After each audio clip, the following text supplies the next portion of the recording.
بسم الله الرحمن الرحيم هبن ونكسن داوديال كسو دوادا waraysi gaar ah oo aanu xafiiska telefishinka Kalsan aanu kula yeelanay madaxweynaha maamul goboleedka Ximan iyo Xeeb mudane Cabdullaahi Cali Maxamed Baarleex mudane Cabdullaahi waxa xilkan loo doortay sanadkan 2013 taariikhdu markay ahayd 13 June waxaana isla 23 bisha June loo caleem saaray xilkaasi haddaba barnaamijkan su'aalo dhowr ah oo ku saabsan shirkii dhawaantan ka dhacay magaalada Nairobi sidoo kale intii uu xilka hayay waxyaabihii uu qabsoomay caqabadihii la kulmay iyo shirka sidoo kale lagu balansan yahay inuu ka qabsoomo magaalada Cadaado oo ah caasimadda maamul goboleedka Ximan iyo Xeeb mudane madaxweyne ku soo dhawow stuudiyaha Kalsan magaalada Nairobi mudane madaxweyne magaalada Nairobi aad ku sugan tahay waxaad uga qayb galaysay shirka mideynta gobolada dhexe dalka Soomaaliya shirkaas waxa ka qayb galayay maamul goboleedyo fara badan oo dalka Soomaaliya ka jira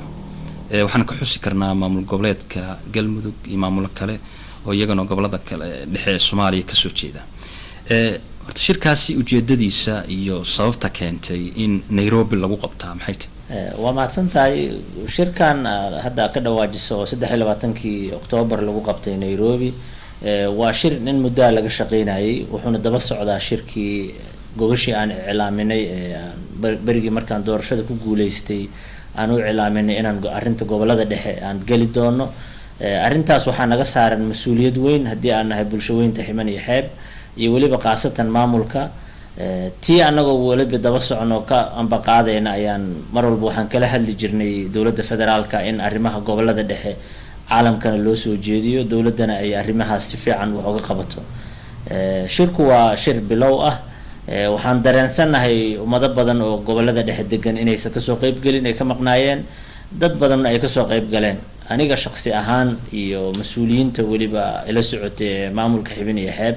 waxaan aad u daneynaynaa qof walba oo arrimaha gobolada dhexe la raba in wax laga weydiiyo inuu shirkaas ka soo qayb galo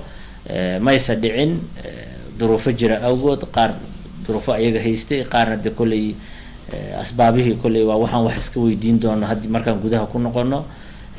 waa danaynaynaa qof walba gobolada dhexe ka soo jeeda in arrimahaas aan wax ka weydiino ama uu ka qayb qaato shirka wuxuu ku saabsanaa arrintaas gobolada dhexe meel fiican oo noo maraya hadda laakiin haddana dhinaca kale dadka iyagu maamulka wax ka sheega waxay yiraahdaan deegaanka uu ka jiro ama ka taliyo maamul goboleedkaasi waa Ximan iyo Xeeb waxa ka jira burcad badeed waxaan ognahay in hadda Belgium ay ku xiran yihiin madaxweyne adig ka horeeyay muddada 5 sanadood ah ka talinayay maamul goboleedkaasi iyo nin la yiraahdo ganacsade Maxamed Cabdi Afweyne marka arintii burcad badeeda mudane madaxweyne xagee ku dambeysay sidoo kale maanta taariikhdu ay ku beegan tahay 30 bisha Oktoobarna waxaa jirtay in maxkamadda soo taagayay madaxweynihii hore Maxamed Tiici iyo Maxamed Cabdi Afweyne arrimahaasi bal ayadana wixii waraad ka haysno waa maadsantahay Maxamed arinta burcad badeeda waa arin Soomaaliya oo dhan dhibaato ku haysay meel qaas ay u tahay oo maanta lagu eedeeyo la leeyahay arintaas maamulkaas ay qaas u tahay ma jirto waa arin ummadda Soomaaliyeed oo dhan dib ku haysay guda iyo dibadba waa arin fool xun oo aan jeclayn mar walba ka maamul ahaan inaan wax ka qabano maamulkii iga horeeyay iyo dadkii wax garadka ahaa ee deganaa Ximan iyo Xeeb